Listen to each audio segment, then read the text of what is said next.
আল্লাহ নেয়ামতের বর্ণনা করেন, শুকরিয়া করেন, কারণ আল্লাহ তাআলা আমাদের অনেককে ইয়েতিম বানায় নাই, আমাদেরকে ফরিয়াদি বানায় নাই। আমরা অনেকেই আছি, আমরা এখনো ইয়েতিম না, আমার আব্বা আম্মা এখনো বেঁচে আছেন, আমাদের অনেকের আব্বা আম্মা বেঁচে আছেন। ইয়েতিম মূলত ছোট অবস্থায় যদি বাবা মারা যায় তাকে আরবিতে ইয়েতিম বলে। তো আমরা অনেকেই তো ইয়েতিম না, আমরা অনেকেই তো অন্যের কাছে হাত পাতা লাগে না। তো আমরা ভালো আছি না? আমাদের দেখবেন যে প্রায় হিসাবটা হচ্ছে আমার কি নাই।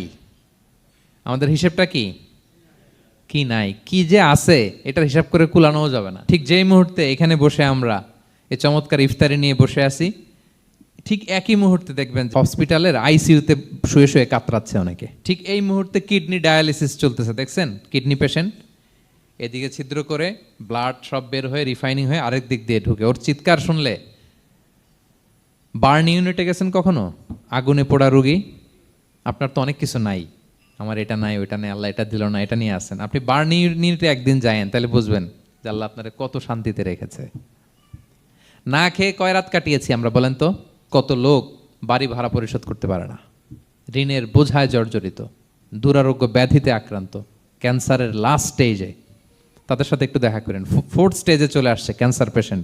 তার চেহারা, তার খাবার, তার চলাফেরা, কিভাবে তার প্রতিটা সেকেন্ড কাটে, একটু দেখে আসবেন, তাইলে বুঝবেন যে কত আল্লাহর দেয়া নেয়ামতের সাগরে হাবুডুবু খাই আমরা।